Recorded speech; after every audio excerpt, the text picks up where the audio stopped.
ஊர் போகும் மேகங்கள். தாய்மண்ணின் விடியலுக்காய் உயிர் விதைத்த மானமாமரவர்களை நெஞ்சில் தொழுது வண்ணம் தேசக்காற்று எங்கள் மூச்சு பைகளுக்குள் நிரப்பிக்கொள்ளும் நேரம் இது.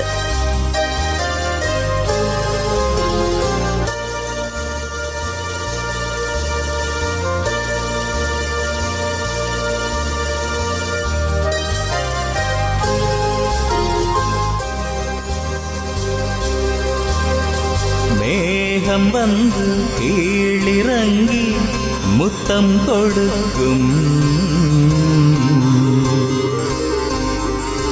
மாவீரர்களின் வேர்களிலே பன்னீர் தெளிக்கும்,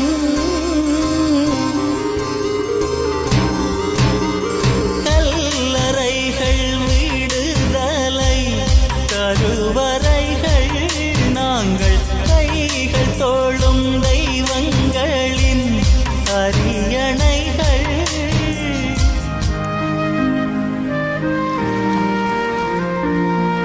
தமிழம் என்பது என்று ஒரு நாள் உதயமாவது திண்ணம். சமதர்ம சமூகமாக எமது நாடு வளம் கொளிப்பது திண்ணம். இந்த நம்பிக்கையில் ஆன்ம உறுதி தளராது விடுதலை பாதை நோக்கி வீர்நடை போடுவோம். தேசிய தலைவரின் சிந்தனை துளி.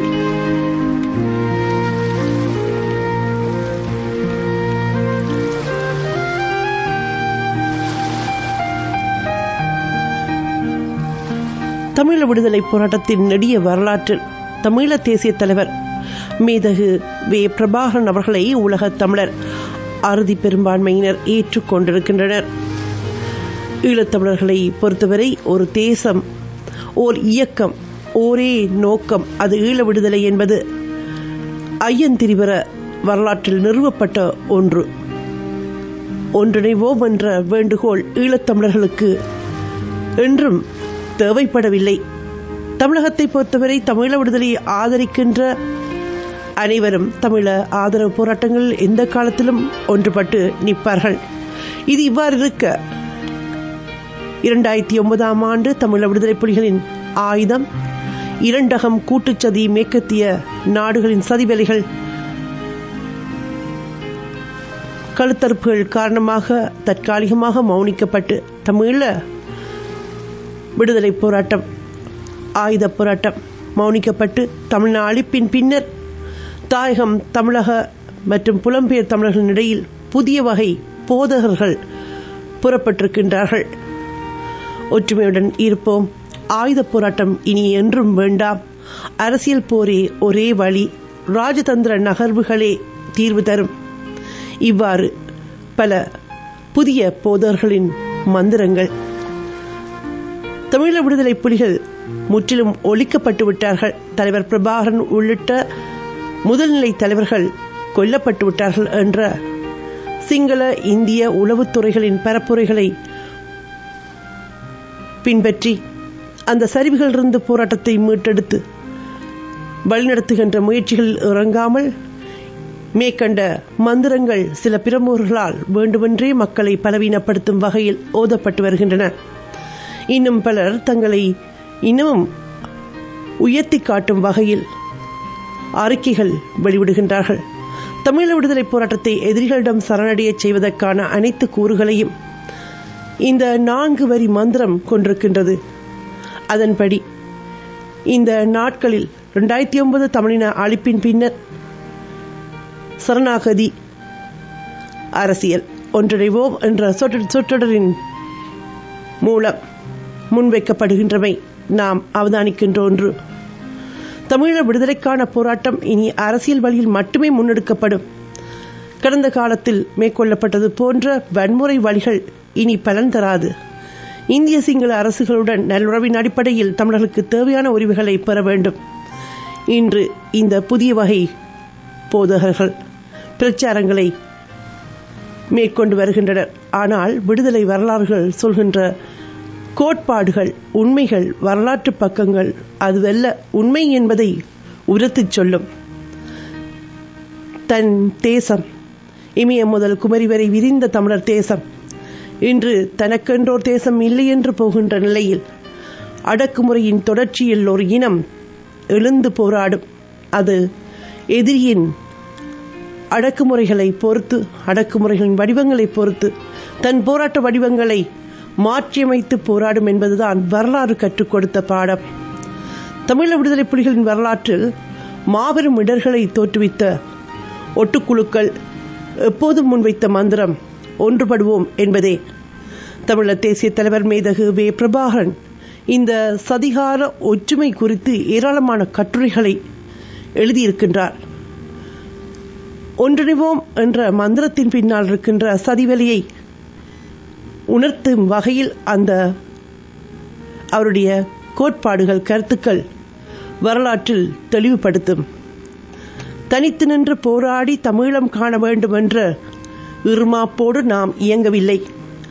ஆயுத போராட்ட பாதையை வரித்துக் கொண்ட சகல விடுதலை அமைப்புகளும் எமது பொது எதிரியை எதிர்கொண்டு போராட வேண்டும் என்பதே எமது ஆவல் என்று சொன்னதிலிருந்து யாரோடும் ஒன்றிணைய மாட்டோம் என்று சொல்லவில்லை.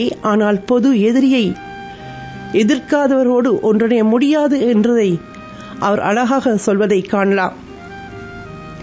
நாம் ஒற்றுமையை வரவேற்கவே செய்கிறோம், ஒற்றுமையின் தேவையை உணர்கிறோம்.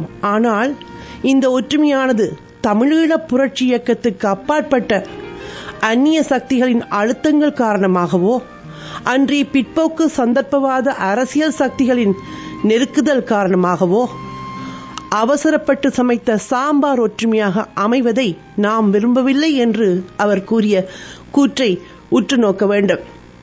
வரலாறு என் வழிகாட்டி என்ற தலைவன் சுட்டிக்காட்டும் வரலாற்றின் பக்கங்கள், அதில் அவர் சொன்ன மொழிகள். நாம் ஒற்றுமையை வரவேற்கவே செய்கிறோம், ஒற்றுமையின் தேவையை உணர்கிறோம். ஆனால் இந்த ஒற்றுமையானது தமிழீழ புரட்சி இயக்கத்துக்கு அப்பாற்பட்ட அந்நிய சக்திகளின் அழுத்தங்கள் காரணமாகவோ அன்று பிற்போக்கு சந்தர்ப்பவாத அரசியல் சக்திகளின் நெருக்குதல் காரணமாகவோ அவசரப்பட்டு சமைத்த சாம்பார் ஒற்றுமையாக அமைவதை நாம் விரும்பவில்லை என்று கூறுகின்றார். நாம் விரும்புவது உண்மையான நிரந்தர ஒருமைப்பாட்டையே. இந்த ஒற்றுமையானது புரட்சிகர தலைமையை கட்டியெழுப்பும் இலக்கில், வரலாற்று போக்கினை உணர்ந்து கொண்ட தெளிவில், புரட்சிகர லட்சியங்களிலிருந்து வலுவாத உறுதிப்பாட்டில், ஆழமான சகோதரத்துவ புரிந்துணர்வில் புரட்சிகர சக்திகள் மத்தியில் ஏற்பட வேண்டிய ஒன்றாகும். இதைவிட இன்று குழம்பி நிற்கின்றவர்களுக்கு என்ன வேண்டும்? இது தேசிய தலைவர் அவர்கள் விடுதலை புலிகள் இதழில் எழுதிய கட்டுரையில் ஏப்ரல் மாதம் 1985 ஆண்டு எழுதிய கட்டுரையில் எழுதியது. நாம் விரும்புவது உண்மையான நிரந்தர ஒருமைப்பாட்டையே. இந்த ஒற்றுமையானது புரட்சிகர தலைமையை கட்டியெழுப்பும் இலக்கில், வரலாற்று போக்கினை உணர்ந்து கொண்ட தெளிவில், புரட்சிகர லட்சியங்களிலிருந்து வலுவாத உறுதிப்பாட்டில், ஆழமான சகோதரத்துவ புரிந்துணர்வில் புரட்சிகர சக்திகள் மத்தியில் ஏற்பட வேண்டிய ஒன்றாகும் என்பது அடிக்கோடிட்டு நாம் வரலாற்றின் வழிகாட்டுதல் பொன்மொழியாக எடுத்துக்கொள்ள வேண்டியது. அக்காலத்தில் EPRF, டெலோ, பிளாட், ஈரோஸ் உள்ளிட்ட ஆயுத குழுக்கள் மண் மீட்புக்கென்று சென்று தாயக மண்ணை மீட்பதற்காக போராடிய இளைஞர் குழுக்களை கொண்டு இயங்க ஆரம்பித்து பின்பு வல்லரசுகளின் வளர்ப்பு பிள்ளைகளாகிய சூழலில் இந்த குழுக்களின் பெரும்பான்மையானவை இந்திய அரசின் வளர்ப்பு பிள்ளைகளாக வலம் வந்த நிலையில் தமிழீழ விடுதலை புலிகள் மட்டுமே யாருக்கும் விலை போகாமல், யாரிடமும் சரணாகதி அடையாமல், யாரோடும் சமரசம் பேசாமல் மக்களை மட்டுமே நம்பி இயங்கினர், மக்களை மட்டுமே நம்பி போராடினர். எத்தகைய பெரிய வல்லரசு வந்தாலும் மக்களே அரண், மக்களே சக்தி என்று மக்களுக்கு உண்மையாக இருந்தார்கள். பிற ஆயுத குழுக்கள் தமது இந்திய எஜமானர்களின் விருப்பத்தை நிறைவேற்றும் முயற்சியில் விடுதலை புலிகள் ஒன்றிணைந்து செயல்படாதவர்கள், அவர்கள் தன்னிச்சையாக செயல்படும் எதேச்சை அதிகார குழுவினர் என்று பரப்புரை செய்தனர். இந்த பரப்புரைக்கு பதில் தெரிவிக்கும் நோக்கில் எழுதப்பட்ட கட்டுரையின் ஒரு பகுதிதான் இப்பொழுது நான் உங்களுக்கு சுட்டிக்காட்டிய தேசிய தலைவரின் கூற்றுக்கள்.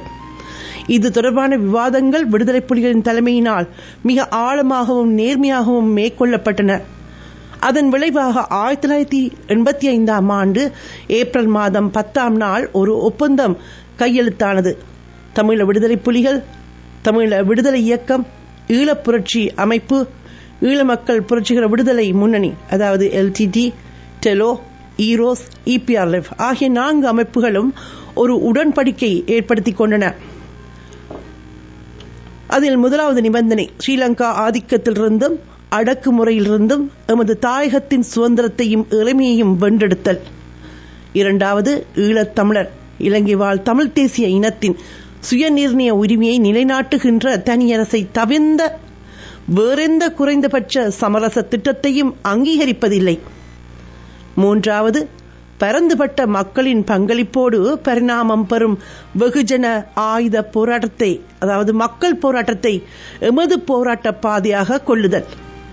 நான்காவது, தேசிய சுதந்திர போராட்டத்தோடு சோஷலிச புரட்சியையும் முன்னெடுத்து சுதந்திர தாய்நாட்டில் சோஷலிச சமுதாயத்தை கட்டியெழுப்புதல்.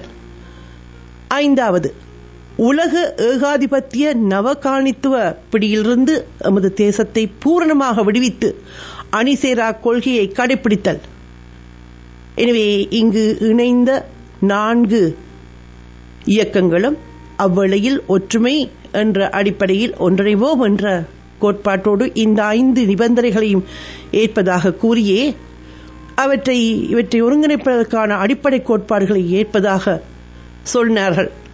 எனவே விடுதலை புலிகள் இதழ் மே 85 அதற்கான வரலாற்று ஆவணங்கள் உண்டு.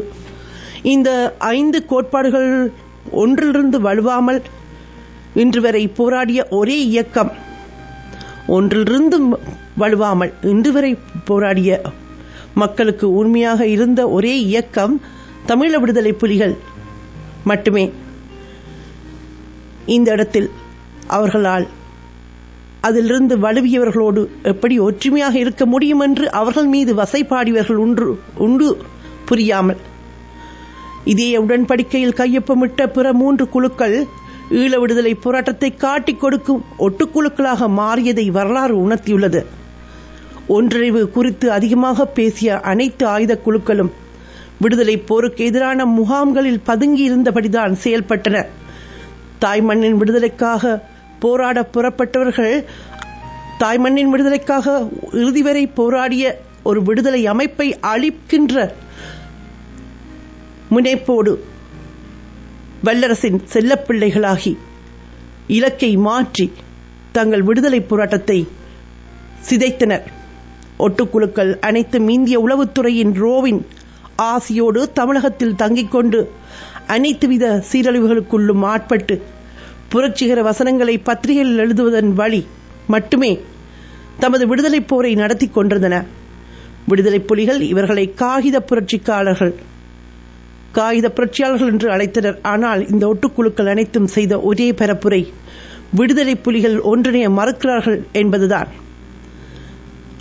அடிப்படை கோட்பாடுகளை வகுத்து கொள்கை வழி இணைவோம் என்று சொல்லிவிட்டு அந்த அடிப்படை கோட்பாடுகளையே புறக்கணிக்கின்றவர்களோடு எப்படி ஒன்றுபடுவது? இதுதான் விடுதலை புலிகளுடைய கேள்வி.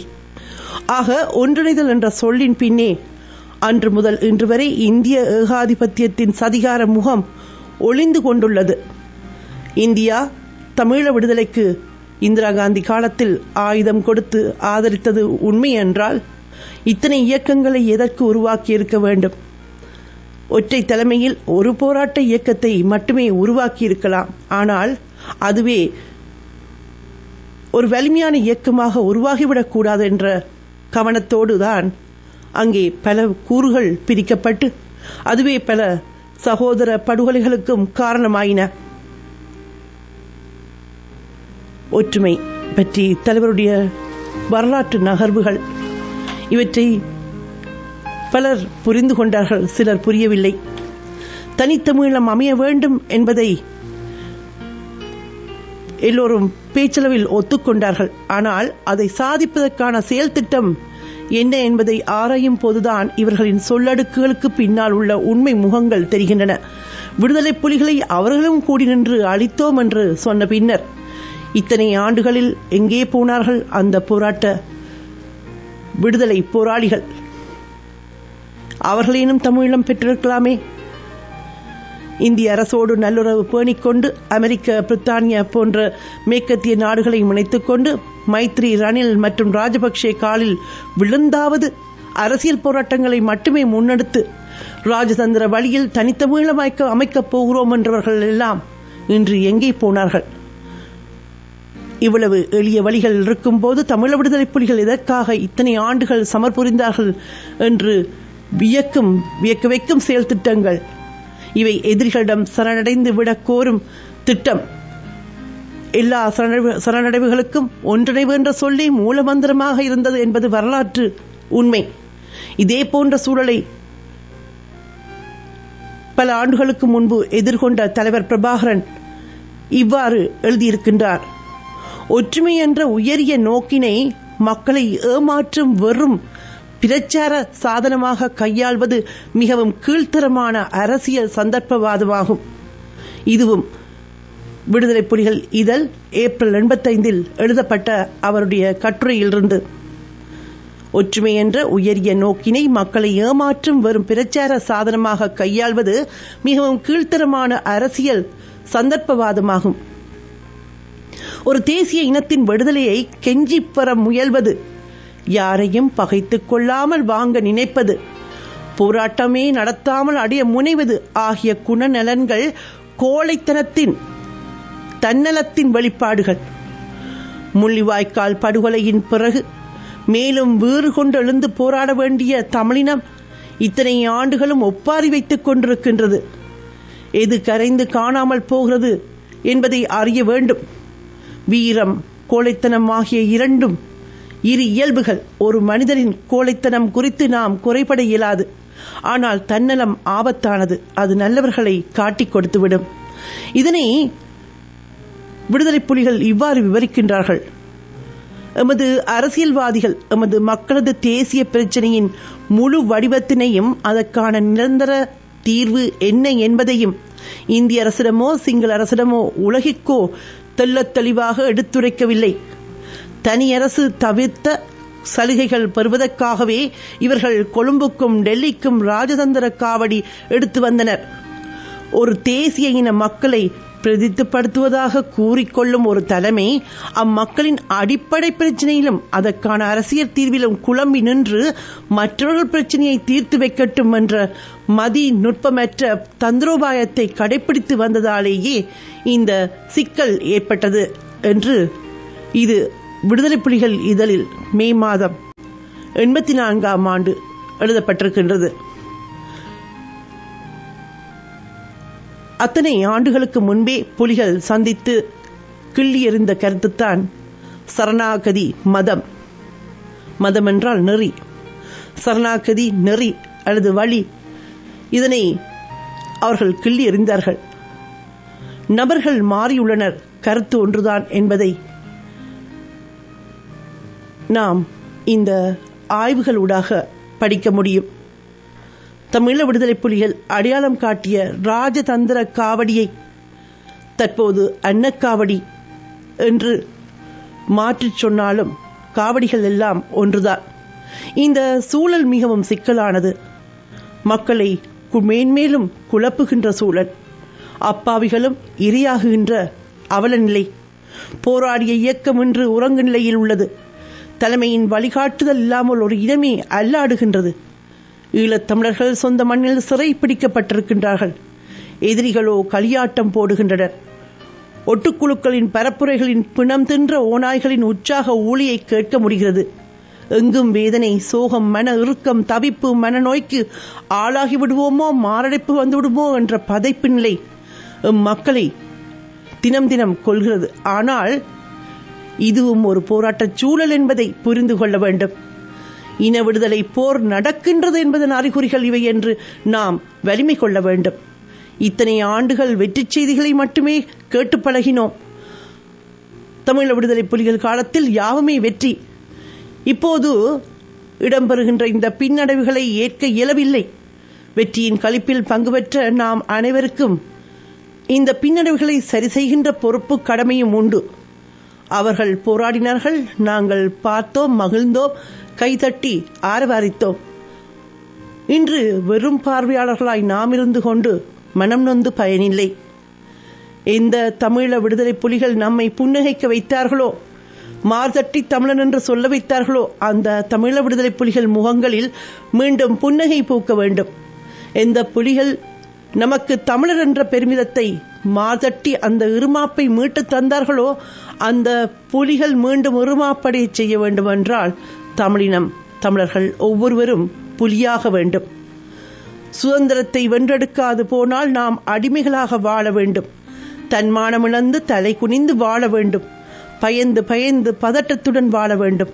படிப்படியாக அழிந்து போக வேண்டும். ஆகவே சுதந்திரத்துக்காக போராடுவதை தவிர எமக்கு வேறு வழி எதுவும் இல்லை என்றார் தலைவர் பிரபாகரன் 1984 மேயில் விடுதலை புலிகள் இதழில். இவையே தலைவர் பிரபாகரன் கடைப்பிடித்த கோட்பாடுகள். அது மட்டுமல்ல, இன்று திசை காட்டியாய் வழிகாட்டியாய் முன்னே நின்று அவர் கூறும் வரிகளும். அவரோ தமிழ விடுதலை புலிகள் இயக்கமோ ஒருபோதும் சரணாகதியை ஏற்றதில்லை. எதிரிகள் நமது இனத்தை அழிக்க முடிவு செய்துவிட்ட பிறகு அவர்களிடம் சரணடைந்தாலும் மரணம்தான், திருப்பி அடித்தாலும் மரணம்தான். இவற்றில் போராடி சாவதே வெற்றிக்கான, விடுதலைக்கான வாய்ப்பிருக்கும் ஒற்றை வழி என்பதை தமிழினம் உணர்ந்து கொள்ள வேண்டும். சரணாகதி என்பது ஒரு இனத்தை மேலும் மேலும் அழித்தொழிக்கும் திட்டம். இத்தனை நாள் போராடி பெற்ற வெற்றிகளை எல்லாம் குழி தோண்டி புதைக்கும் திட்டம். சரணாகதி வழியினர் அனைவரும் எழுச்சிமிக்க வசனங்கள் பேசுகின்றனர். தலைவர் பிரபாகரன் குறித்தும் கூறுகின்றனர். இவையெல்லாம் புரட்சிகர அடையாளங்கள் அல்ல, மாறாக நடவடிக்கைகள் மட்டுமே அடையாளத்தை தீர்மானிக்கும்.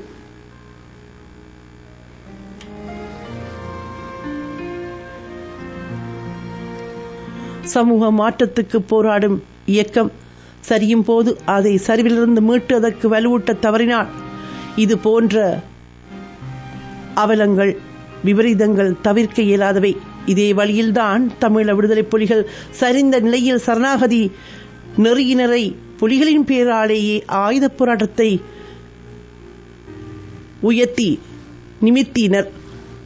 எனவே சரணாகதி நிலை வளர்ந்தால் போராடும் குணத்தை தமிழினம் இழந்து போகும்.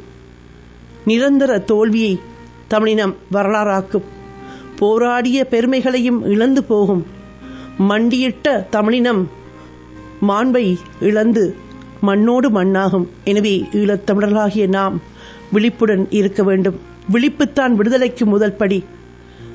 தற்போதைய எமது கடமை எது என்பதை உணர்ந்து செயற்படுவோம். வரலாறு என் வழிகாட்டி என்ற தலைவன் முன்னே சுட்டுவிரல் நீட்டி வழிகாட்டும் ஒவ்வொரு சொல்லையும் வரலாற்றில் செல்லும் வழியாக்குவோம்.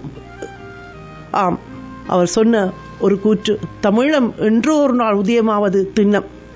சமதர்ம சமூகமாக எமது நாடு வளம் கொளிப்பது திண்ணம். இந்த நம்பிக்கையில் ஆன்ம உறுதி தளராது விடுதலை பாதையை நோக்கி வீறு நடை போடுவோமாக. எனவே நம்பிக்கை உள்ளவனுக்கு புல்லும் ஆயுதம், கோழைகளுக்கு ஆயுதமும் புல்லாகும்.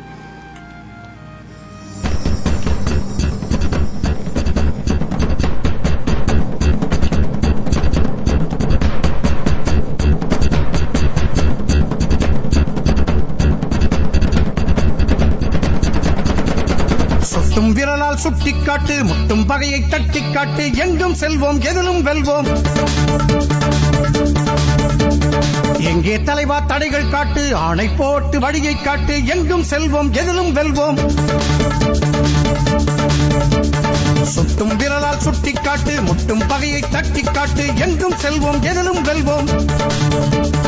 எங்கே தலைவா தடைகள் காட்டு, ஆணை போட்டு வழியை காட்டு, எங்கும் செல்வோம் எதிலும் வெல்வோம்.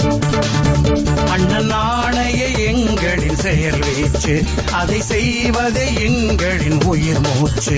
எங்கள் வாழ்வுக்கு வீரமே பலமாச்சு. புயலாய் படைகள் விரையட்டும், புகழாய் தடைகள் சிலரட்டும், இடரும் துயரும் ஒழியட்டும், தேசம் விடியட்டும்.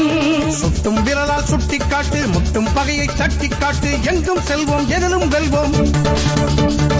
எங்கே தலைவா தடைகள் காட்டு, ஆணை போட்டு வழியை காட்டு, எங்கும் செல்வோம் எதிலும் வெல்வோம்.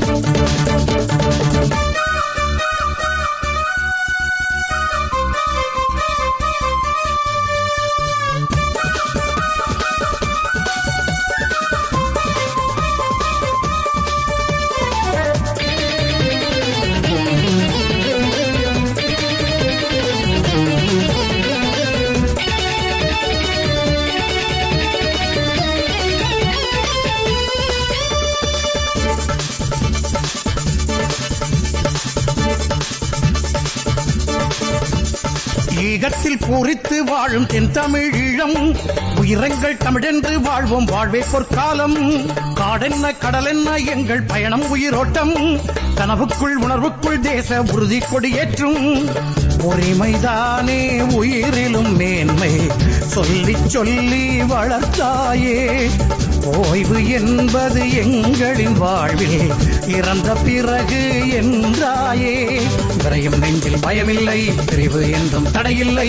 விடியும் வரையும் ஓய்வில்லை, எங்கும் நாம் செல்வோம். முட்டும் விரலால் சுட்டிக்காட்டு, முட்டும் பகையை தட்டிக்காட்டு. எங்கும் செல்வோம், எதிலும் வெல்வோம். எங்கும் செல்வோம், எதிலும் வெல்வோம். எங்கே தலைவா தடைகள் காட்டு, ஆணை போட்டு வழியை காட்டு. எங்கும் செல்வோம், எதிலும் வெல்வோம்.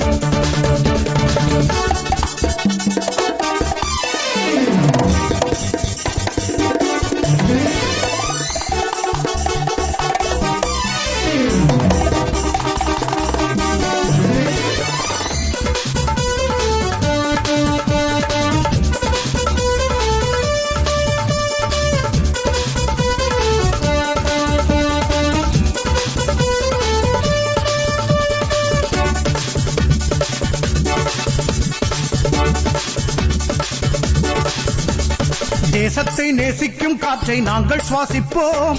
வீரத்தை பூசிக்கும் உயிராய் நாங்கள் ஜீவிப்போம். காலத்தின் ஆழத்தில் நின்று வாழ்வை தியானிப்போம். கல்லறை வீரரை நெஞ்சில் தாங்கி பயணிப்போம். உந்தன் வாழ்வின் காலத்தில் தலைவா எங்கள் விடுதலை வர வேண்டும். உன்னை போல தலைமை எங்கள் வாழ்வில் வருமா நீ வேண்டும். எத்தனை குண்டுகள் கொட்டட்டும், எத்தனை உயிர்களை கொல்லட்டும், எப்படி வந்தும் முட்டட்டும், எதிலும் நாம் வெல்வோம். முட்டும் விரலால் சுட்டிக்காட்டு, முட்டும் பகையை தட்டிக்காட்டு. எங்கும் செல்வோம், எதிலும் வெல்வோம்.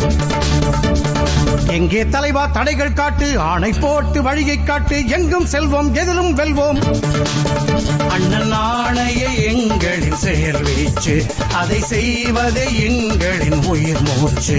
எங்கள் வாழ்வுக்கு வீரமே பலமாச்சு.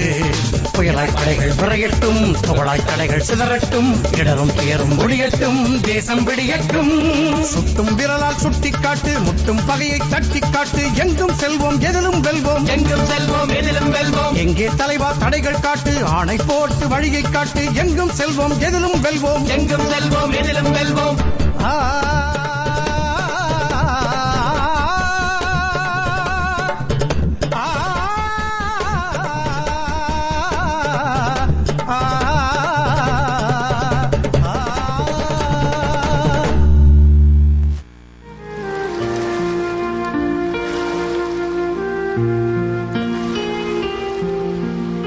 காற்றையில் ஊர் போகும் மிருகங்கள் கேட்டுக்கொண்டிருக்கிறீர்கள். இந்தியர்களும் இந்திய கூலிகளும் அம்மாவின் வீட்டுக்கு அடிக்கடி போய் வருவார்கள். அம்மா என்றே அவரை அழைப்பார்கள். ஆம், விடுதலைக்கு விறகான ஒரு குடும்ப விருட்சமாக இருந்தவர் அந்த அம்மா. எனவே இவர்கள் அடிக்கடி போய் பாய்கின்ற பொழுது கேட்கின்ற சொல் நெடுமாறன் எங்கே. நெடுமாறனையும் அவன் சகோதரர்களையும் தேடி செல்கின்றார்கள். நெடுமாறன் அம்மாவது 7வது பிள்ளை. அவன்தான் கடைசி செல்ல பிள்ளையும் கூட. நெடுமாறன் இங்கே வாரதில்லையா, நேற்று வந்த எங்கட ஒரு ஆளையும் போட்டுட்டான் என்று கடுமையாக பேசுவார்கள். அம்மால அன்பிருந்தா மோன் அடிக்கடி வீட்டை வருவான் தானே. அம்மாவையும் அக்காவையும் அவர்கள் அடிக்கடி வந்து உருக்கி பார்ப்பார்கள். அப்போதெல்லாம் அக்கா அவர்களுக்கு சூடாகவே பதில் சொல்லி அனுப்புவாள். இது அம்மா கொடுத்து வளர்த்த உறுதி, துணிவு. ஆனால் அம்மா அமைதியானவள். எல்லாவற்றையும் பார்த்து கொண்டு பேசாமல் இருப்பாள். அவளது மனம் அகத்துக்குள் கொந்தளித்துக் கொண்டிருக்கும், புழுங்கிக் கொண்டிருக்கும். வழமை போல அன்றும் அவர்கள் வந்தார்கள். அம்மா வாசலில் இருந்தாள். அருகில் அக்கா, வீட்டுக்குள்ளே அக்காவின் பிள்ளைகள். அவர்கள் படலையை திறந்து கொண்டு உள்ளே நுழைந்தார்கள். நேற்று மாவட்டப்புறத்தில் உன்ற மகனை சுட்டு போட்டான், உடம்பிற்கு வந்தடு. ஒருவன் வெற்றி களிப்போடு உருமினான். தலையில் இடி விழுந்தது போல் இருந்தது அம்மாவுக்கு. அக்காவும் அதிர்ந்து போனாள். அக்காவின் பிள்ளைகள் அழுது குளறினார்கள். ஊர் அழுதது. ஆனால் அம்மா அமைதியாக இருந்தாள். அவளால் அழ முடியவில்லை. அவள் அழமாட்டாள். இழப்புகளால் உறுதியான தாய். எங்கட வீட்டில் தான் ஒரு ஆம்பளையிலையும் நீங்கள் இல்லாமல் செய்து போட்டியல். வந்தெடுக்கிறதுக்கு இங்கே ஆக்கள் இல்லை. கண்ணீரோடு ஆனால் கடுமையாக அக்கா கூறி முடித்த போது அவர்கள் போய்விட்டார்கள். அக்கா அம்மாவின் 2வது பிள்ளை. 6 ஆண் சகோதரர்களுக்கு ஒரு பெண் பிள்ளை. நெடுமாறனை கட்டிலில் படுக்க வைத்திருந்தார்கள். அருகில் கதரில் இருந்து தன் வீர மகனின் உடலை அம்மா கண்வெட்டாமல் பார்த்து கொண்டிருந்தாள். அவ்வப்போது தடவிய கைகள், கலங்கிய விழிகள். ஆனால் பார்வை அசையவில்லை. அவள் அழவில்லை. பிள்ளைகள் போராட்டத்தோடு கலந்த போது அவர்கள் பிணமாகத்தான் வருவார்கள் என்பதை அம்மா தனக்குள் உறுதியாக தெரிந்திருந்தாள். 11/8/1984 சுன்னாகம் ஊரிலிருந்து மக்களை பிடித்து வந்து காவல் நிலையத்தினுள் அடைத்து வாசல் கதவுடன் வெடிகுண்டை இணைத்துவிட்டு சிங்கள படையினர் போய்விட்டனர். செய்தி அறிந்த புலிகள் மக்களை மீட்பதற்காக அங்கு விரைந்தனர். சஞ்சீவியும் நிக்கியும் இன்னும் சில தோழர்களும் வாசல் கதவுக்கு பின்னால் இருந்து வெடிகுண்டின் அபாயத்தை தெரிந்திருக்காத நிலையில் உள்ளே போக முயன்ற போது அந்த துயரம் நிகழ்ந்தது. அந்த சம்பவத்தில் கொல்லப்பட்ட மக்களுடன் சஞ்சீவியும் நிக்கியும் வீரச்சாவை அணைத்துக் கொண்டார்கள். சிதைந்து போன சஞ்சீவியின் உடலை சேர்த்தெடுத்து ஒன்றாக்கி அம்மாவிடம் கொண்டு வந்தனர் தோழர்கள். தனது செல்வங்களில் ஒன்றையும் அம்மா முதலில் இழந்தது அன்றுதான். ஆம் மகனை அன்றும் இதே பார்வையில் பார்த்தால் அன்று கொஞ்சம் அதிகமாக அழுதால் அவளால் தாங்கிக் கொள்ள முடியவில்லை. அவன்தான் அம்மாவின் செல்லப்பிள்ளை. சஞ்சீவியின் அக்கா கதறினாள். உடன் பிறந்தவர்கள், உறவினர்கள், சுற்றத்தார்கள், தோழர்கள் எல்லோருமே துயர தாங்கிய அந்த விழிகளில் கண்ணீரோடு நின்றார்கள். 1982, 1983 காலங்களில் இயக்கத்தோடு தொடர்புகளை ஏற்படுத்தி விடுதலை பணியை ஆற்றத் துவங்கியவன் சஞ்சீவி. ஒரு நாள் அம்மாவிடம் சொன்னான், 6 ஆம்பளையில் இருக்கிறோமம்மா, ஒரு ஆள் என்றாலும் போராடப் போகலாம் தானே என்று. அம்மா ஏற்றுக்கொள்ள முடியாமலும் ஆனால் மறுக்காமலும் சமாளித்துக் கொண்டாள். 1983 ஜூலை நிகழ்வுகளுக்கு பின் இயக்கத்தில் முன்னேற உறுப்பினராக இணைந்து புலிகளின் 2வது பயிற்சி பிரிவில் பயிற்சி பெற்றான். சஞ்சீவி அம்மாவின் 6வது பிள்ளை. நெடுமாறனுக்கு நேரே மூத்தவன். அண்ணனின் உடலை கண்டபோது அண்ணனின் மரணித்த அதே லட்சியத்துக்காக தானும் போராடுவேன் என்ற உறுதியுடன் தான் நெடுமாறன் போராட புறப்பட்டான். இயக்கத்தின் 6வது பயிற்சி பிரிவில் பயிற்சியை முடித்த நெடுமாறன் கடப்புலிகள் பிரிவில் சேர்க்கப்பட்டான். கடற்சண்டைகளுக்கான அடிப்படை பயிற்சிகளை வழங்குவதற்கென உருவாக்கப்பட்ட 1வது குழுவில் ஒருவனாக இருந்து கடப்புலிகளின் 1வது பயிற்சி பிரிவில் பயிற்சிகள் பெற்றான். சிங்கள படைகளும் இந்திய படைகளும் எதிரான போர்களின் போது பல முக்கிய சமர்களில் ஒரு முன்னணி சண்டைக்காரனாக நெடுமாறன் இருந்திருக்கின்றான். மயில்டி பகுதியில் இந்தியர்களும் அடிவடிகளும் நிலை கொண்டிருந்த சுமார் 10 முகாம்களுக்கு நடுவில் அவன் புயலாக வீசினான். இந்திய படையினரையும் அவர்களுக்கு துணை போய் தேசத்துக்கு இரண்டகம் செய்தவர்களையும் அவனது துப்பாக்கி தண்டித்திருந்தது. 30/8/1989 அன்று மாவட்டபுரத்தில் நடந்த ஒரு வெற்றிகரமான தாக்குதலின் போது கேப்டன் நெடுமாறன் வீரச்சாவினார். ஒருவர் அல்லது இருவர் போராளியாக இருக்கின்ற குடும்பங்களை நாம் பார்த்திருக்கின்றோம். எமது தேசத்தின் எல்லா இடங்களிலும் இவ்வாறான குடும்பங்களை நாம் பார்க்க முடியும். ஆனால் ஒரு குடும்பமே போராளிகளாக நிற்கின்ற நிகழ்வுகளை சில இடங்களில் மட்டுமே நாம் காண முடியும். அவ்வாறான குடும்பங்கள் ஒன்றுதான் அம்மாவின் குடும்பமும். அம்மா தன் பிள்ளைகளுக்கு தாய்ப்பாலோடு வீரத்தையும் துணிவையும் ஊட்டித்தான் வளர்த்திருக்கின்றாள். தேசப்பற்றையும் விடுதலை உணர்வையும் அவர்களுக்கு அம்மா கொடுத்தாள். ஆனாலும் எல்லா தாய்மாருக்கும் இருக்கின்ற இயல்பைப் போலவே சஞ்சீவியும் நெடுமாறனும் போராட புறப்பட்ட போது அம்மாவின் மனம் கவலை கொண்டது. அழுதும் கூட இருக்கின்றாள். ஆனால் அம்மா தடுக்கவில்லை. திரும்பி வாருங்கோ பிள்ளைகள் என்று கேட்கவில்லை. சோதி அண்ணன் அம்மாவின் 3வது பிள்ளை. இந்திய படை வளைத்து நின்ற நாட்களில் புலிகளின் தகவல் தொடர்பாளராக செய்யப்பட்டார். யாழ்ப்பாணத்திலிருந்து வன்னி பகுதிக்கு சென்று வந்து புலிகளுக்கிடையில் முக்கியமான தகவல்களை பரிமாறினார். புலிகளின் உற்ற துணியாக நின்று இவர் செய்யப்படுகின்றார் என்பது இரண்டர்களுக்கு தெரிந்திருந்தது. இந்த விடயம் அவர்களுக்கு தெரியும் என்பது சோதியண்ணனுக்கும் தெரிந்திருக்கின்றது. ஆனால் அவர் துணிவோடு இயங்கினார். 1/1/1988 அன்று சோதியண்ணனின் வீடு. சாவு அவரின் கதவை தட்டியது. சோதியண்ண, ஓ எங்கட பொடியல் போல கிடக்கு என்று தனக்குள் எண்ணிக்கொண்டு, ஆரது தம்பி உள்ள வாங்குவன் என்றபடி படலையை எட்டி பார்த்தார். அதிர்ந்தார். நெஞ்சு விரைத்தது. அவர்கள் உள்ளே நுழைந்தார்கள். அண்ணன், உங்கள ஒரு விசாரணை, எங்களோட வாங்கோ, திருப்பி கொண்டு வந்து விடுறோம், ஒரு தாடிக்காரன் சொன்னான். மனைவியை ஓடி வந்து தடுத்தாள், கதறினாள். பிள்ளைகள் அழுதார்கள். ஆனாலும் அவர்கள் கூட்டிச் சென்றார்கள். சில மணித்துளிகள் கழிந்தன. நடுவீதியிலே துப்பாக்கி வேட்டோசை ஊரெங்கும் எதிரொலித்தது. ஆம், அம்மாவின் 4வது பிள்ளை. அடுத்து 4வது பிள்ளை குட்டியண்ணன் புலிகளோடு சேர்ந்து நின்றதால் இந்திய படையும் துரோகிகளும் அவரை குறிபார்த்து திரிந்தார்கள். அடிக்கடி அவர்களின் வீட்டுக்கு போனார்கள். கேள்விகளால் துளைத்தார்கள். அவர்களின் தொடர்ச்சியான தொல்லைகள் அவருக்கு ஏற்கனவே இருந்த இருதய நோயை இன்னும் அதிகரிக்க செய்தது. ஒரு நாள் கடலில் தொல்லுக்கு போயிருந்த குட்டியண்ணனுக்கு மாரடைப்பு வந்து அம்மாவிடமிருந்தும் எல்லோரிடமிருந்தும் பிரிந்து விட்டார். இப்போது குட்டியண்ணனின் மகள் துப்பாக்கியோடு களத்தில் நிற்கின்றாள். ஆம், அக்காவின் கணவர் ஸ்ரீதரன். இந்திய படையினரும் கூடித்திருந்த கும்பல்களும் அவரை அடிக்கடி பிடித்துச் சென்றார்கள்.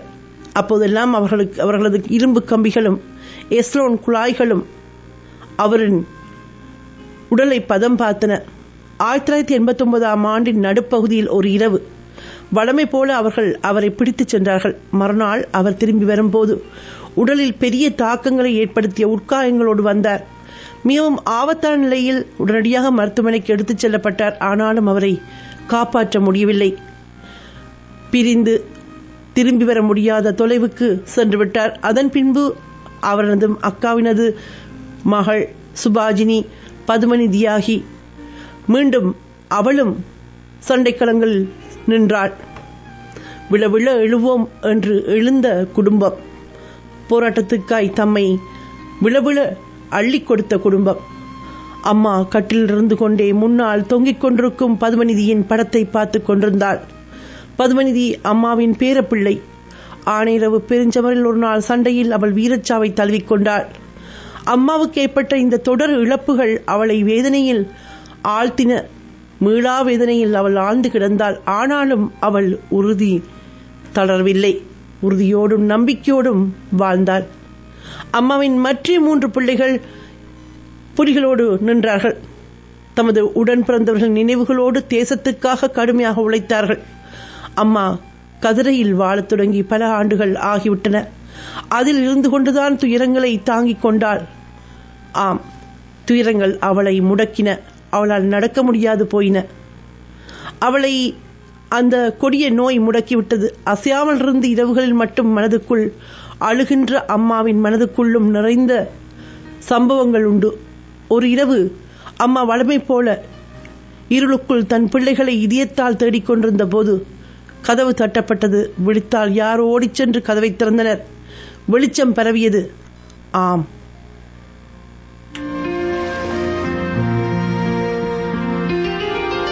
அங்கு நின்றவர் வேறு யாரும் அல்ல, தேசிய தலைவர் மேதகு வே. பிரபாகரன். இருண்டு கிடந்த வாழ்வில் அம்மாவின் விழிகள் ஒளி கசிந்தன. அம்மாவால் நம்ப முடியவில்லை. ஏதோ ஒரு பரவசத்தில் அம்மா தன்னுடைய கட்டிலின் அருகே வந்திருந்த அவரை வியப்புடனே பார்த்து கொண்டிருந்தாள். அம்மா, உங்களோட கையால் நான் சாப்பிட்டிருக்கேன் அம்மா, அவர் சொன்னார். ஆம், உண்மைதான். போராட்டத்தின் ஆரம்ப நாட்களில் தேசிய தலைவரை ஸ்ரீலங்கா காவல் படை கடுமையாக தேடிக்கொண்டிருந்த போது பலாலி படைத்தளத்தின் எல்லையோடு இருந்த பாலடைந்த ஒரு பாடசாலை கட்டிடத்தினுள் மறைந்து வாழ நேரிட்ட பொழுது அம்மாவின் மகன்களில் ஒருவர்தான் தேசிய தலைவருக்கு உணவு தண்ணீர் கொடுத்தார். தான் சமைத்து கொடுத்த உணவு இந்த ஒப்பற்ற ஒரு இனத்தின் குலசாமியாக போற்றப்படுகின்ற தேசிய தலைவருக்கு சென்றிருக்கும் என்று அம்மா கூட கனவில் கூட நினைத்ததில்லை.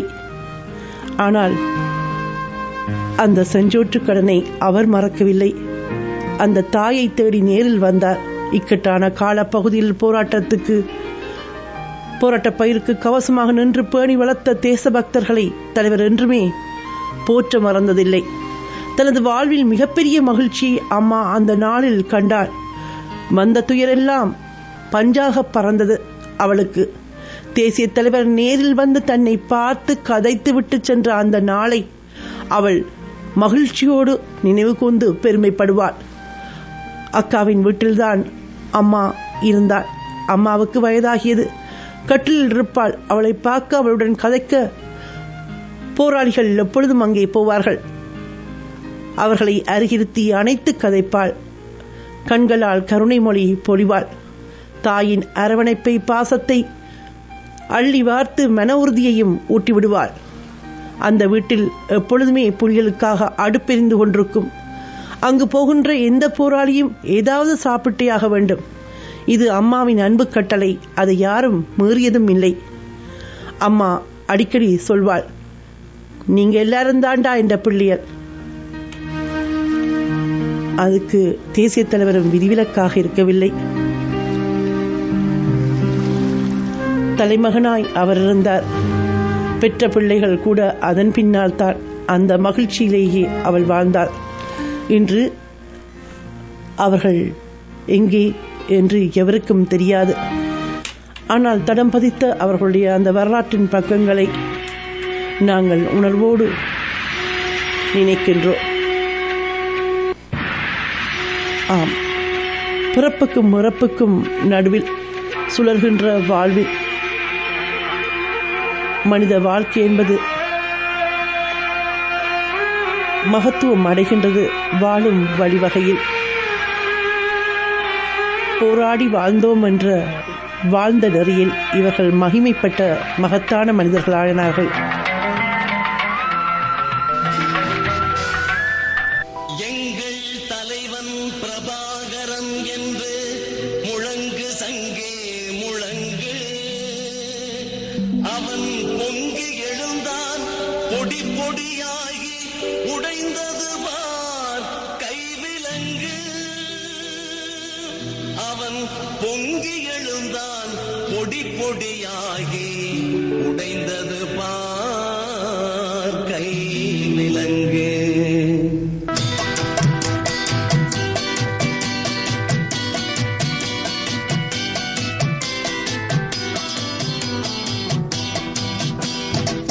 மக்களெல்லாம் பிரபாகரன் பக்கம். மக்களெல்லாம் பிரபாகரன் பக்கம். மக்கள் படை என்றைக்கும் அவன் பக்கம் தான் நிற்கும். மக்கள் படை என்றைக்கும் அவன் பக்கம் தான் நிற்கும். மக்களெல்லாம் பிரபாகரன் பக்கம்.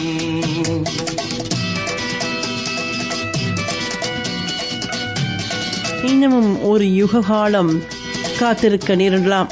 ஆனால் என்றோ ஒரு நாள் தமிழீழம் பிறப்பதென்பது உறுதி. இளவேங்கை அவன் மலை தோள் தமிழ் வீரம் படைக்கும். எமை எதிர்ப்போர்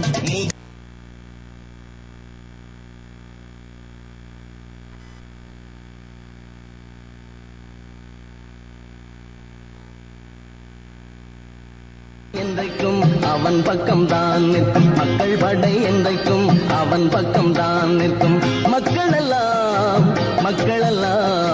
பிரபாகரன் பக்கம்.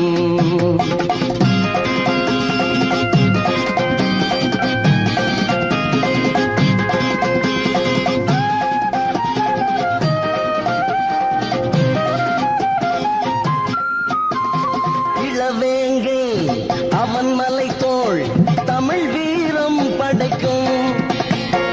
எமை எதிர்ப்போர் முதுகெலும்பை புலிப்படையும் உடைக்கும். இளவேங்கை அவன் மலை தோள் தமிழ் வீரம் படைக்கும். எமை எதிர்ப்போர் முதுகெலும்பை புலிப்படையும் உடைக்கும். மக்களெல்லாம் பிரபாகரன் பக்கம். மக்கள் படை என்றைக்கும் அவன் பக்கம் தான் நிற்கும். மக்கள் படை என்றைக்கும் அவன் பக்கம் தான் நிற்கும். மக்களெல்லாம் பிரபாகரன் பக்கம்.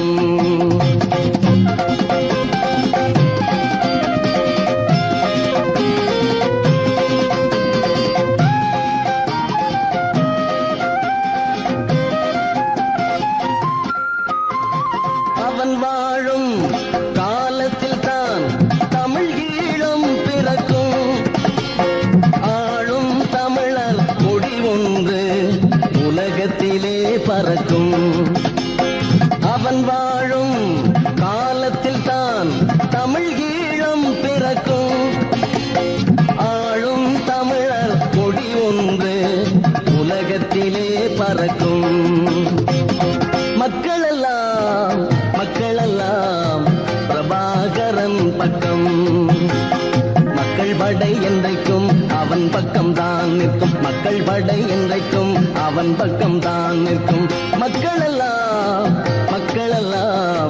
பிரபாகரன் பக்கம்